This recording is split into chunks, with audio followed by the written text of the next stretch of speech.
Everyone, welcome back to my YouTube channel 24 funny story. कैसे हैं आप सब? आई होप अच्छे होंगे।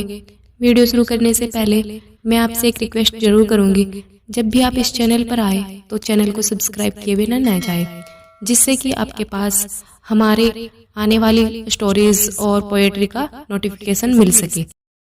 संकल्प को लेकर जिस समय लखना अड्डे के भीतर पहुंचा, डाकू सरदार दद्दा एक पुरानी चारपाई पर आराम कर रहा था।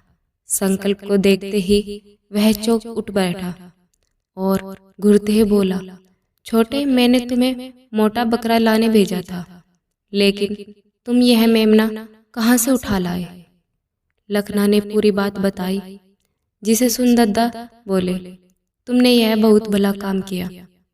अगर इस छोकरे के बाप को पकड़ लाते तो बेचारे के घर वालों को रुपए का इंतजाम करने में बड़ी परेशानी उठानी पड़ती। अब घर वालों को परेशान होने की जरूरत नहीं पड़ेगी, बेचारे सेठ जी खुद ही सारा इंतजाम कर लेंगे। सरदार, आखिर अपने ग्राहकों के घर वालों की सुविधा का ध्यान रखना भी तो हमारा फर्ज बनता है। गंगा मुंह फाड़ते हुए हंसा, अरे गंगवा, तू तो बहुत समझदार हो गया रे।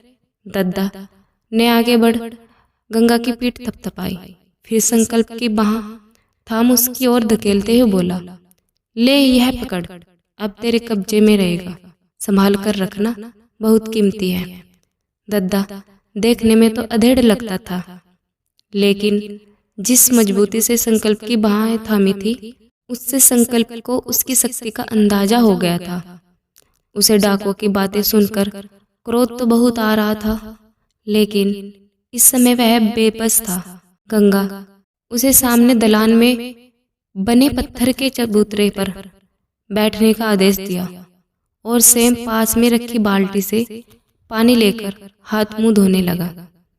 संकल्प अभी तक डाकू के अड्डे को ध्यान से नहीं देखा था।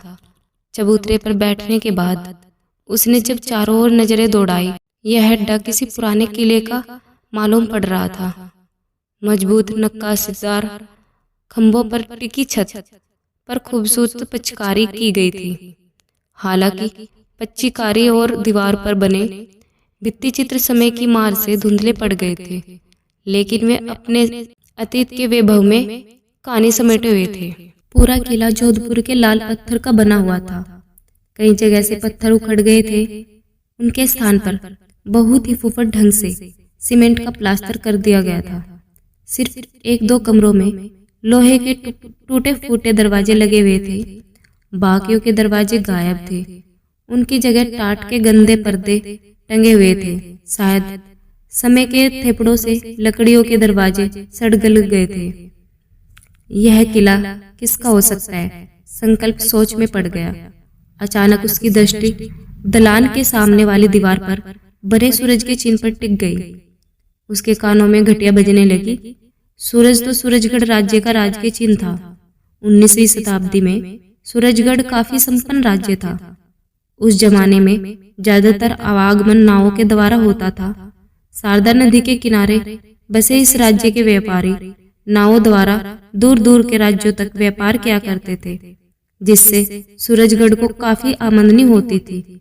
शारदा नदी अगर इस राज्य के लिए वरदान थी तो अभिशाप भी थी।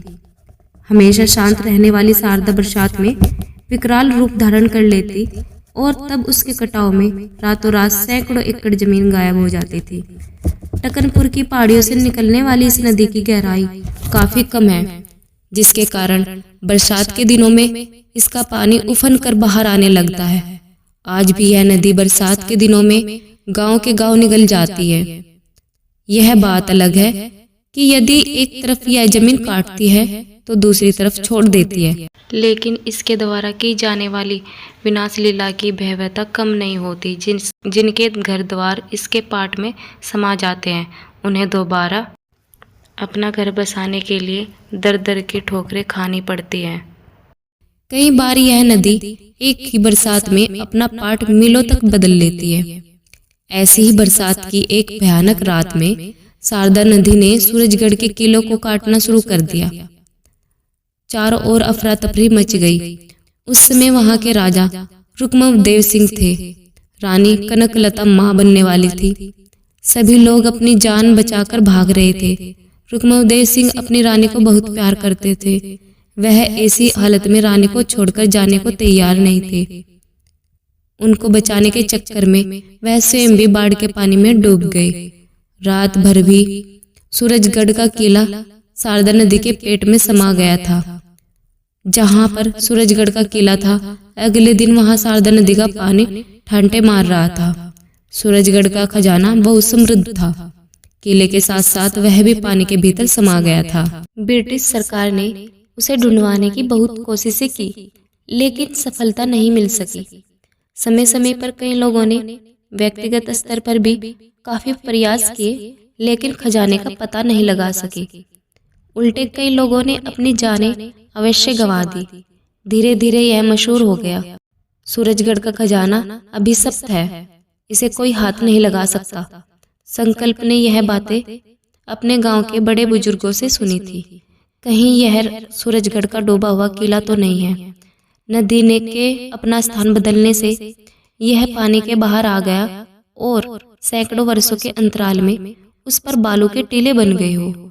उसने मन ही मन में सोचा, क्या सोच रहा है? इतनी देर से तुझे आवाज दे रहा हूँ, सुनता क्यों नहीं? तभी गंगा ने संकल्प को झंझोड़ते हुए आवाज में कहा, जी क्या बात है? संकल्प हड़बड़ाकर खड़ा हो गया। हजूर, आपके लिए खाना लग गया है, चल खा लीजिए। गंगा ने काट खाने वाले अंदाज में कहा।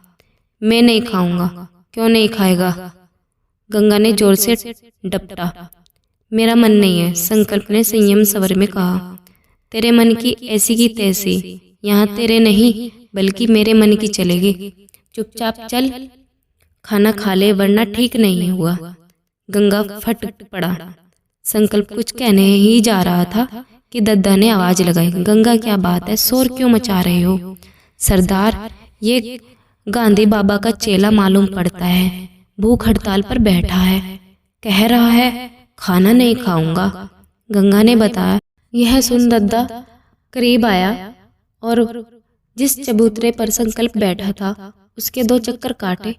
फिर अचानक ही उसके चेहरे को अपने पंजों में दाबकर गुर्रा पड़ा। देख, मेरी आंखों में देख, यहाँ तुझे गांधी बाबा का शांति संदेश नहीं बल्कि यमराज का चेहरा नजर आएगा। मेरे इस अड्डे पर न सुनने का रिवाज नहीं है। तुझे बच्चा जानकर पहली गलती माफ किए, लेकिन याद रखना अगर दोबारा किसी बात से इनकार किया तो अंजाम अच्छा नहीं होगा। दद्दा ने यह बात इतने खौफनाक ढंग से कही थी कि संकल्प की हड्डियों तक सिहरन दौड़ गई। वह चुपचाप गंगा के साथ चल पड़ा। अचानक फड़फड़ा की आवाज सुनकर वह चौंक पड़ा। सफेद रंग का एक कबूतर उस चबूतरे पर आकर बैठ गया। उसके पैरों में एक छोटा सा कागज बंधा हुआ था। छोटे, जरा देख तो, तेरा डाकिया क्या संदेश लाया है? दद्दा ने लखना को आदेश दिया। लखना ने पुचकार कर उस कबूतर को अपनी गोद में उठा लिया और उसके पंजों में बंधा कागज खोलकर पढ़ने लगा। क्या लिखा है? दद्दा ने पूछा। लिखा है कि एक चूहा बिल्ली की पूंछ पकड़कर लटक गया। लखना ने पढ़ा लेकिन बड़बड़ाते हुए बोला, पता नहीं इसका क्या मतलब है। अगर चूहा बिल्ली की पूंछ पकड़कर लटक गया तो हम क्या करें? लाओ वह कागज मुझे दो। दद्दा ने हाथ बढ़ाकर कागज से लिया। उसे 2 बार पढ़ने के बाद वह आंखें बंद करके सोचने लगा। सरदार कुछ समझ में आया। गंगा ने टोका, यह बताओ कि उस गाड़ी में केवल यही एक छोकरा था या और भी थे? दद्दा ने उत्तर देने के बजाय प्रश्न किया। इसके 3 दोस्त और थे, लेकिन हमने उन्हें छोड़ दिया था, गंगा ने बताया। लेकिन उन्होंने तुम लोगों को नहीं छोड़ा। दद्दा की आंखें अचानक लाल हो उठी। क्या मतलब? लखना चौंक पड़ा। अरे मूर्खो, एक चूहा बिल्ली की पूंछ पकड़कर लटक गया का मतलब है कि उनमें से एक छोकरा तुम्हारी जीभ में लटक कर गया। दद्दा ने दहाड़ते हुए बताया। तब तो वह अड्डे के भीतर भी आ गया होगा। गंगा बुरी तरह घबरा उठा। नहीं, वह अड्डे के भीतर तक नहीं आया। लखना ने एक एक शब्द पर जोर देते हुए कहा। तुम यह कैसे कह सकते हो? क्योंकि सीढ़ियों पर सबसे बाद में उतरा था और जब सूरज ने संदूक खिसका कर रास्ता बंद कर दिया तभी मैं नीचे आया था, लखना ने बताया। इसका मतलब वह छोकरा सूरज की झोपड़ी तक पहुंच गया होगा। हो सकता है कि उसने भीतर घुसने का रास्ता भी देख लिया हो। वह हमारे लिए खतरा बन सकता है, इसलिए मुझे आधे घंटे के भीतर वह छोकरा चाहिए, जिंदा या मुर्दा। दादा ने फैसला सुनाया। इस समय उसका चेहरा अत्यंत भयानक हो गया।